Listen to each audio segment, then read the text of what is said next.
Hi guys, welcome to another episode of Tea from the Galaxy, a thirst-quenching podcast for the girls, gays, theys, and astrology baes, where we talk about anything and everything through an astrological lens. So today's episode, I have the May 2026 Astrological Horoscope. The beginning of the month, it's giving feisty. We're walking into the month feeling like we just ran a marathon.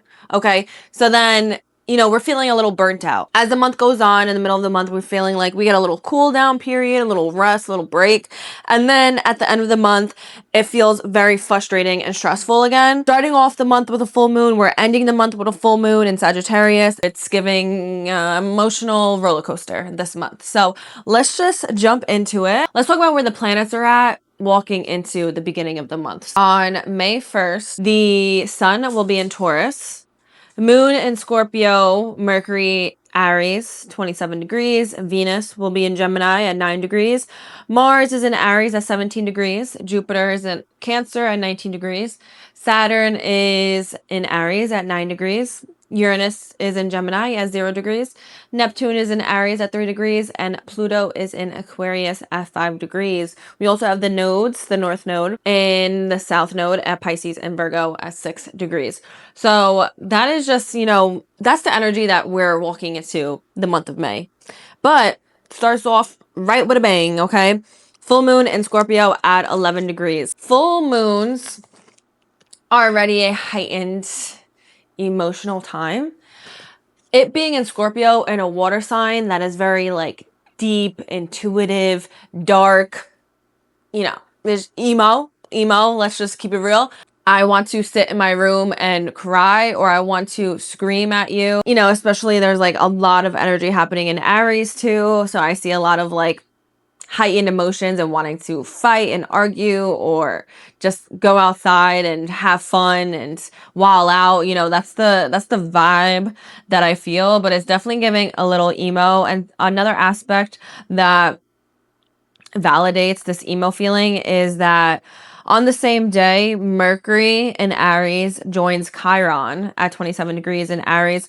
So Chiron is an asteroid in astrology that is known as the wounded healer. Working with Chiron is needing to tap into your subconscious wounds so you can heal yourself. And once you heal those wounds, it becomes a domino effect of healing. You kind of inspire other people who want to heal the wounds that you have just healed. So that's why I like working with Chiron, but it is not easy working with Chiron. It is literally needing to unwound your trauma and your brain and figure out, what is subconsciously affecting you in this life and what are the subconscious traumas that you have to work on.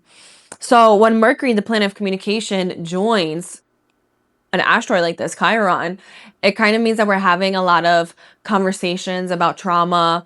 We're tapping into our trauma. We're thinking about things that are traumatic, working on things in therapy, or maybe you have a conversation with someone close to you and you're like, damn, this is I've been dealing with this. I need to actually work on this stuff. Full moon in Scorpio bounces off of this aspect. This aspect bounces off of the full moon in Scorpio. So I just feel like this is going to be a very facing your shadows type of full moon.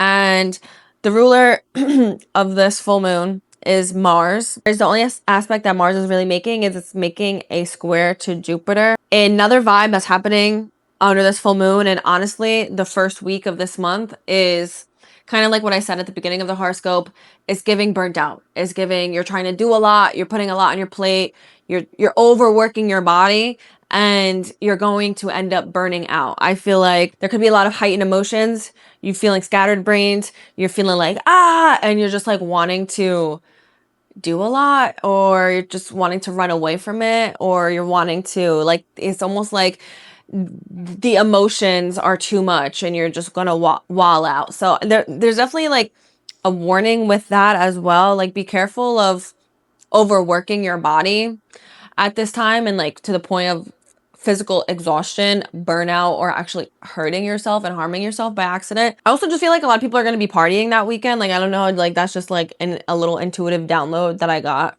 I just feel like A lot of people are going to want to be outside that weekend. And it could be, there's just a lot happening and it's a form of wanting to run away from it. Definitely be careful with the first week of May of the physical exhaustion. And that's why I said, later in the month, we're going to crash and burn out. And a lot of people are just going to need to take a break or want to take a break or physically get sick and like needing to take a break. I think we're going to see that a lot from a lot of people. Yeah, I think there's a lot of facing a shadow self at the beginning of the month. And half of you guys are going to like sit and be emo about it. And then half of you guys are going to try and run away from it. Full moons are also a culmination of events. So if you want to think of anything that was happening during the new moon the new moon in Scorpio that happened 6 months prior, you can start to see it come into fruition now and things start to like blossom and, there's things are starting to make sense of anything that was started around 6 months ago. And you're getting the explanation of a storyline that has been happening. Things could also be illuminated during this time because when you think about a full moon in the sky, full moon is an illumination. It illuminates down on earth. And during full moons, a lot of the times, like secrets are being illuminated, things that were hidden from you are being illuminated. And Scorpio rules things of the such, of secrets, of hiding things. And I think that's another thing that's going to be prevalent under this full moon. Like people's dark sides are going to be like shown a light on, and it might be even yours too. So I think a lot of people are going to find things out. Shady and secretive things are going to come to light. Later in the night on the next day, Mercury moves into Taurus and will be here until May 17th. So like what I said, Mercury is a planet of communication, socializing. It also rules things of like transportation and technology. It's kind of just like how we communicate and interact with one another. Moving from a fire sign like Aries into an earth sign like Taurus is a huge shift. When Mercury was in Aries, along with all the other freaking planets that are in Aries currently, we're feeling very ADHD. It's giving, I can't focus, but I have creative ideas at the S, there's so much I want to do, but I don't know how to bring this into life. Now Mercury moves into Taurus and it's a little bit more grounded and it's like, all right, so I came up with a lot of ideas the past few weeks and months. Now let me see how I'm actually going to elevate this and, bring it to life. So Mercury in Taurus is definitely a little bit more patient. It's a little bit more thinking and moving slowly and plotting and planning. So that's a good way to kind of make use out of this energy. Conversations and things that we're talking about and thinking about could lean towards more Venusian things because Taurus is ruled by Venus. So things that we're thinking about, things that are on our mind, money, relationships, how can I make more money? When I think of Taurus, I always think, especially Mercury and Taurus, I always think about like money conversations. Things of beauty as well. I'm a big believer in when you look good, you feel good, and you make more and attract more money because of that. So as all these planets are going to slowly move into Taurus, and the sun is in Taurus at the time of this as well, start to see if you see a pattern recognition of when you take care of yourself and you like beautify yourself, Venusian things, do you make more money? Do you attract more money? This is something to think about during this time. On the 4th, Mars in Aries squares Cancer, squares Jupiter in Cancer at 19 degrees. So I kind of talked about this energy because this energy is going to be prevalent under the full moon a couple days prior, and we're going to be feeling it the whole first week of May. So like what I said, it's giving burnout. This is the breaking point. This is the point where we're like, okay, I'm sick of this shit. I'm over this shit. I can't do this shit anymore. I've been running myself too thin. A lot of people might end up getting sick, You're just putting too much on your plate. I'm like reflecting on this because I have a Cancer sun at 16 degrees and I'm like thinking about this weekend. And that weekend, my work schedule is so crazy. I'm working like 33 hours within like 3 days while also trying to make time to hang out with my friends and party that weekend. So I'm thinking like I'm gonna so relate to this energy by the time the 4th and the 5th comes because I'm running myself so super thin that weekend. I'm going to be so physically exhausted. And I just see this for myself. So if you have mid to late degrees of the cardinal signs, placements, Cancer, Capricorn, Aries, Libra, you guys are going to feel this, especially, but this is a collective feel, but especially if you have that of the cardinal signs. On the next day is Cinco de Mayo, okay? A. Mercury in Taurus will be squaring Pluto in Aquarius. It's not giving party. that is not giving party. That's giving drama. That's giving trauma, honestly. So when a Mercury is squaring Pluto is a planet that rules the underworld. It is dark, deep, intuitive, secrets, manipulation, control, abuse, trauma. There's a square, it's giving uncomfortable conversations.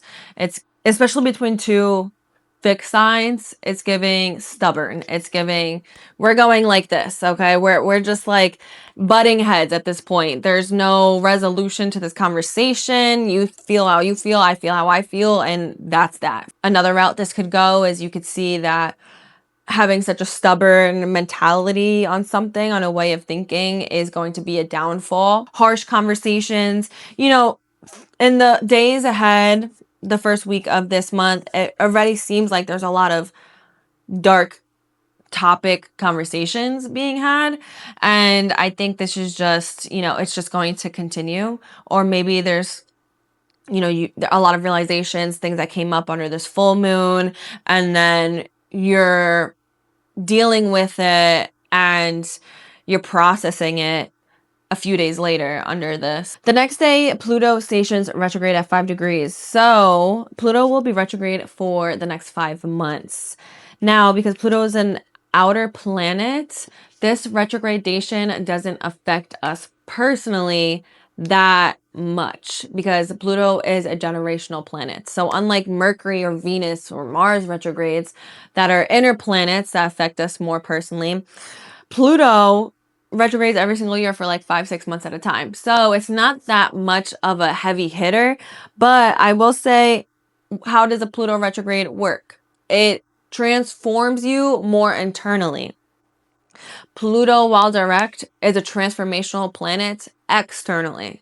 So for the past 6 months while Pluto was direct, you could have recognized a lot of outward transformations, a lot of, whether that's physical looks, whether that's relationships, jumping into new relationships, jumping into the next steps of relationships, getting pregnant, new job offers being handed to you, a lot of moves, a lot of like outward things. And then if we want to take it to a next step on a worldwide level, a lot more like next step revolutionary type of transformational on a societal level type of thing. While Pluto is retrograde, we are going to be feeling more internal transformations. So those external transformations can come about. So I feel like during this time, a lot of people starting therapy, going to therapy, working on themselves, working on relationship problems, getting down to the root issue of things. So when Pluto turns direct again in October, we're ready to outwardly transform from the things that we've learned through our internal transformations. A lot of mental shifts, a lot of, just, it's like fixing up the engine of your car so it can drive good again. You know what I mean? That's the vibe. On the 14th, so a week later, so for a week in May, they're not really heavy hitter, aspects happening. So this is another reason I'm like, all right, we're getting a little cool down. The start of the month was a little rowdy. It was a little burnout. Okay. Now I'm burnt out. Now I need a rest. So on the 14th, there is a Sun Mercury Cazimi in Taurus at 23 degrees. So a Mercury Cazimi is almost like a light bulb moment. That's how I describe it. So wherever Taurus is in your chart, it's getting lit up. You can make a realization about something. So definitely look at where Taurus rules in your chart, and you're going to have some type of mind-blowing realization. And even if it doesn't feel like it in the moment, definitely get your journal out and write about it. Write down anything that's coming to your mind on this day, because it could give you hints and clues of something that is starting new in this area of your life. So that's another thing that Kazemi rules too. It's like a new start to something, and it is where the Taurus area in your chart is. Especially because a couple days later, there is a new moon in Taurus at 28 degrees. So this is like validating this new start, this new beginning. And new moons are a time of manifesting new beginnings. It is a time of planting seeds to see what you want to grow and blossom over the next 6 months, because in 6 months, that is when the full moon is. And that is when you're going to see, you know, the fruits of the loom start to happen. You're going to start to see your flowers bloom because you planted the seeds and you've been watering it over the 6 months. So I actually like this new moon in Taurus, but I will say something that is tricky is Mars will be touching Chiron under this new moon. So it's definitely giving like a forceful needing to face your demons. Like at the beginning of the month, it was like, I'm going to make you face your demons, but you're choosing to work with it, or you're choosing to run away and turn a blind eye. When Mars touches Chiron, it is a forceful needing to deal with things that you have been sweeping under the rug or refusing to deal with or refusing to tap into and heal from. You can look at that through a pessimistic lens, or you can look at that through a positive lens of the universe really wants you to heal this. Okay. Chiron has been in Aries since 2018. Wherever Aries is in your chart, there is some type of wound that the universe wants you to really heal and excel at so you can help other people, and whatever that is. So Chiron is getting ready to leave Aries soon, and Mars coming around and joining Chiron is kind of like the last explosive hurrah of fucking get this shit together, you know? But I like this new moon Taurus. The ruler of this new moon is Venus. Venus is making a sextile to Chiron, which is nice and an uplifting. Being that Mars is touching Chiron, it kind of softens the blow of the Mars Chiron conjunction because Venus is over there supporting it. It's kind of like, when you face your demons and you get a hard truth about something, but you eat an ice cream sundae afterwards and you're like cuddled up watching a movie, you know, like it's like when you get your heart broken, but your friends are surrounding you and making you laugh.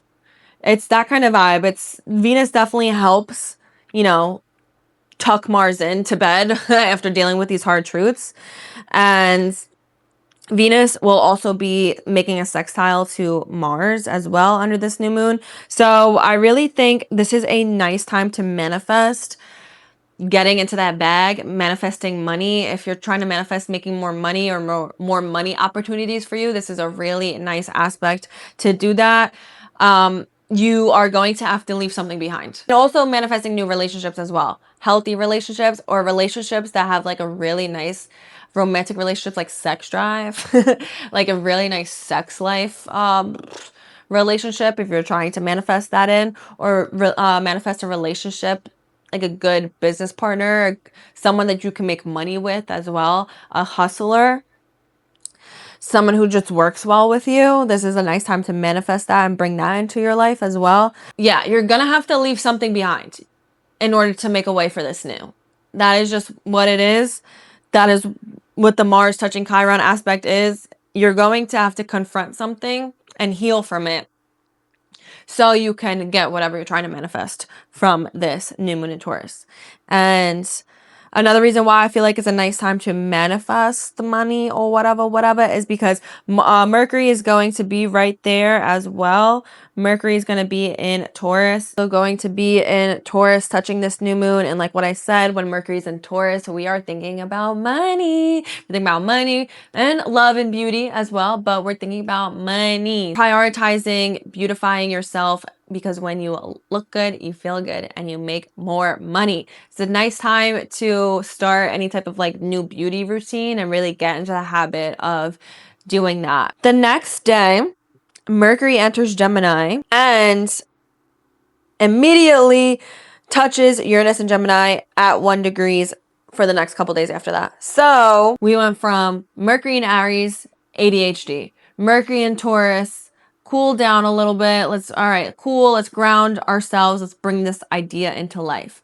Mercury in Gemini, ADHD again, okay? It's how I view it is you got the idea, you created the business plan, now you need to social network yourself and put yourself out there. That is how I view Mercury moving from Aries, Taurus to Gemini. We're going to feel more sociable. It's a nice time to be more sociable. It's a nice time to put yourself out there. It's a nice time to connect with people, especially your friends, and have a lot of conversations. It's a nice time to do podcast episodes, to write, to travel, do short distance travel, to just communicate with people and to learn. This is a really nice learning time too. You're tweaking your skills and you're just learning more about something. And like what I also said, this is a nice social networking time as well. So if you're in that part of your business plan where you're like, all right, I made the business plan, this is a nice time to put yourself out there and connect with people. But there is a warning that, like what I said, Mercury in Gemini is giving ADHD. There is a warning of doing too much at once because there's a lot that is grasping your attention. So definitely remind yourself of the goal. The ultimate goal is even more important to make sure that you have weekly goals while Mercury is in Gemini, because we're going to get very distracted as a collective during this time. There's just going to be a lot that is taking up our attention. And yeah, that is that. Especially like as soon as Mercury enters Gemini and is heading Uranus in Gemini, I'm very curious to know what that's going to bring about over the next few years while Uranus is in Gemini. This is such an interesting aspect. It's giving like evil genius. It's giving Albert Einstein. It's giving inventions. It's giving new ideas and crazy ideas, outside the box ideas, inventive, revolutionary, new things surrounding social media, technology, transportation. So I'm very curious to know what that is going to look like. I think there's going to be a lot of new inventive ideas happening mid-month, on a societal level, and then on a personal level, us too on a personal level. Like maybe you meet up with a friend and you're like, yo, let's create an app. You're talking to a friend and you're like, let's actually do this. Or you're having a conversation and you realize something about yourself. Or you make like this really like life-changing realization. That is what comes about when Mercury is touching a planet like Uranus. On the 18th, Venus moves into Cancer and Mars moves into Taurus. And this is the energy for the rest of the month. So it's very interesting because we were in such a very fire and air dominated energy for a while, and now we're moving into a more water and earth dominated energy for some time. So we're moving from our masculine into our feminine, and from a very like feisty, all over the place, energetic, aggressive energy into a more like calm, intuitive, introspective, slower pace type of vibe.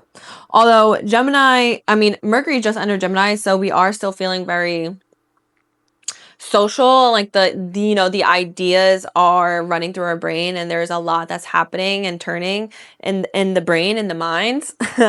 But with now Venus moving into Cancer, Mars moving into Taurus, I definitely feel like the types of people that you're wanting to connect with are people who feel familiar. It's going to be family, it's going to be friends, it's going to be people who are like you. And those are the types of people that you're going to feel very familiar or very comfortable around. And those are the types of people you're going to be a social butterfly around.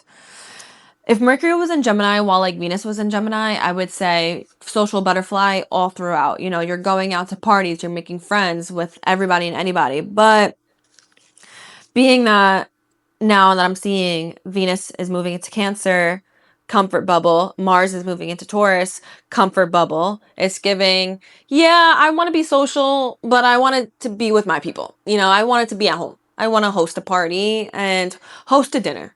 And I'll host a dinner and I'm only going to invite my 3 friends. And that's who I want to talk to. So that's kind of the vibe for the rest of the month. It's still giving social, it's still giving, I want to talk to people, but I want it to be my people. On the 19th, Mercury in Gemini squares the North Node in Pisces, but is also making a trine to Pluto in Aquarius. So this is a little bit of contradicting energy because a Mercury trine Pluto aspect gives transformational conversations, transformational realizations, transformational messages that we're getting and receiving. Especially with that Mercury, is coming out of a conjunction to Uranus and Taurus, it's actually still kind of happening. I think a lot of people are going to get like some type of life-changing sudden news. The life-changing message or life-changing news or realization is going to pull you in an opposite direction of the spot that you're in right now, or in an opposite direction that that you're supposed to move in. What I'm thinking of is like a girl finding out that she's pregnant, even though she's supposed to be going to college or something. So it's like really sudden life-changing news, and maybe your life purpose was to be a college graduate, and it still is, but this news is pulling you into it completely separate direction, and it's going to change your life forever. That is like the best type of like sentence that I could kind of describe it in, like an example of what could happen to someone, because that's the vibe that this is giving me. Okay. On the 20th, the sun moves into Gemini. Gemini season. Okay, bringing a little bit more sociability to us. The weather is getting warmer. We are wanting to be outside and do things and expand our mind and learn things and pick up a new hobby probably. On the 22nd, Venus in Cancer squares Neptune in Aries at 3 degrees, but also is also trining the North Node in Pisces as well. There's some type of rose-colored glasses that are shattering, but it's aligning you into your purpose. It reminds me of the saying that it broke my heart, but opened my eyes. And I'm going to leave it at that. I think that is the energy that is giving. On the same day, the sun meets Uranus in Gemini at 1 degrees. So this is also, heightening the ideas that was brought to you suddenly, those inventive, revolutionary ideas, whether it was an idea, conversation, a message, news being brought to you. It just means to me that this is still being talked about. This is still a topic of discussion and a big theme. On the 25th, the sun in Gemini. Okay, so this is now part of the end of the month that is starting to feel very frustrating. We got our little break, mid-break. We relaxed. We came back to life a little bit. Now it's kind of being like, what the fuck is, now I'm getting frustrated. The sun in Gemini is squaring the North Node in Pisces. So this is just furthermore, whatever news and message was being brought to you, it's pulling you in a different direction, in a different direction that the universe really wants you to focus on. Spiritually, I should say. And intuitively, the direction that you feel like you need to go in. In the physical realm, there's something that's pulling you back from it. There's a situation that is kind of anchoring you down and pulling you down, or just pulling you in a different direction. The next day, Mars in Taurus squares Pluto in Aquarius. This is a harsh aspect. Mars and Pluto are very aggressive planets. So, and a square is a harsh aspect between the two. So definitely be careful of who you are encountering during the last week of the month, because this definitely brings like control issues, abuse of power, abuse in general, sexual abuse as well. I hate to say it. hurting yourself or hurting other people. Not good things. Not good things. Especially if you're interacting with evil people.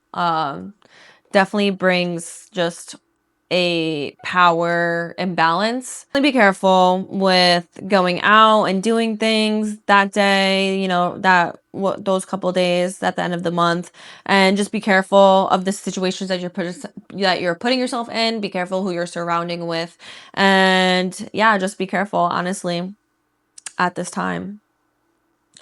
On the 28th, Venus in Cancer squares Saturn in Aries at 12 degrees.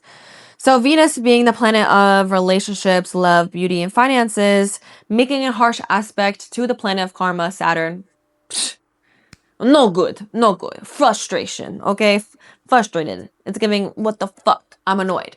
Saturn also rules like obstacles, restrictions, frustration, patience. It is that strict parent that's like, no, you're not going to the party tonight because you're going to stay home and study for the test, okay? It is giving life lessons. It's testing. It's testing you. And at the end of the month, it's testing your relationships.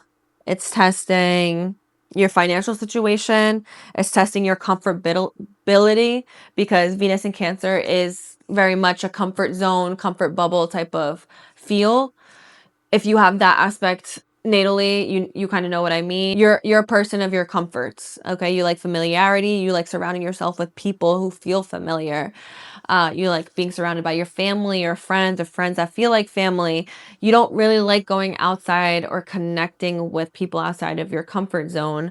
The square to Saturn is definitely testing that and pushing your boundaries with that. Testing your relationships, and yeah, testing what brings you comfort. Venus in Cancer also brings like focus on things of the home too. Like while Venus is in Cancer for the second half of this month and next month, I forgot to mention this as well, but we're definitely feeling more of like a homebody. We're putting more love, attention, and beauty into our living situation and our home. This could be a time where we're decorating our home. We're spending more time at home. We're spending more time with family. We're prioritizing family. Yeah, I'm also getting another way that this could manifest is problems in the home coming about. Whether it's things breaking down in the home, you know, you needing to rework something in the home, you needing to rethink about something about a living situation, you being over, you know, like your living situation testing you, your home testing you, you know, just something surrounding the home or family really stressing you out, testing you, and you know, throwing obstacles your way. That's a way that can definitely manifest. Finally, on the 31st, we are ending the month with a bang, a full moon in Sagittarius. So I already kind of described at the beginning of this video what a full moon is. It is a culmination of events and an elimination of things that have been hidden. Especially if you want to get more specific, look in the area that Sagittarius rules in your chart. And so you can get like a bigger idea. Also think about what was happening 6 months prior during the new moon in Sagittarius. You're going to see, you know, a bigger picture. You're going to understand things that are coming forward to you now and like blossoming for you. Honestly, this full moon in itself isn't that crazy because it's giving medium. It's giving medium spicy level. Okay. It's not like super, super spicy, but it's definitely not mild. The only aspect that this full moon is making is a trine to Saturn, which isn't that terrible because a trine is a harmonious aspect. It just means that whatever you have been working on, especially in the area of life that Sagittarius rules in your birth chart, has legs to stand on. There's foundations for a bigger picture, especially something more long-term, because that's Saturn. That's the types of things that Saturn likes to work on and work with. It's long-term projects, long-term things, stability, security. I like that aspect. It's making an opposition. It's kind of loose, but it's still there. It's giving medium spicy again. Opposition to Uranus and Gemini, which is crazy. That's a crazy aspect to have under a full moon, because a full moon is already like heightened emotions and, you know, people are feeling crazy and wilding out. And opposition to Uranus, I literally imagine like a music festival. I imagine just that type of energy, noises, noises happening everywhere, music, conversations, connections, ideas. That is also a moon opposition. It is a roller coaster emotions. It's giving bipolar emotions. It's making you trine to Neptune, which isn't terrible for like creatives and like romance, you know. A sextile to Pluto, which is giving supportive transformation. The ruler of this full moon is Jupiter, and Jupiter isn't making any aspects really. 50-50 shot with that. Let's not forget though, there's still under this full moon that Venus square Saturn aspect happening, and that Mars square Pluto aspect happening. Even though they're a little bit more separated, the energy is still in the air, and a full moon in Sagittarius is going to heighten all of this frustrating energy that's happening at the end of the month. So like what I said at the beginning of this horoscope, at the end of the month is frustrating energy, and this full moon in Sagittarius is like, I need to get away from this. I need to go on a vacation. I need to escape this. I need to do something about this. I don't want to sit in this energy anymore. I think like it's something good that could happen from very frustrating energy, because, you know, there's a lot of squares happening at the end of the month, but you also have to remember that a square is quote unquote bad and tense, but it also creates movement. It is a push. You might not be ready for the push, but it is a push. It is a pressure makes diamonds type of aspect. Exhilarating, and you're gonna get the ultimate adrenaline rush, and you just need to like go out there and feel free and explore. And that's the vibe that I'm feeling. So yeah, guys, that's really all that I have for this horoscope for this month of May. Let me know what you guys think. Let me know how you guys think this is gonna manifest for you guys over the course of the month, or if you guys are watching this as the month is going on, let me know how this has manifested for you. Whatever platform you are listening or watching from, I appreciate you guys. I love you guys for supporting, and I will see you in the next video.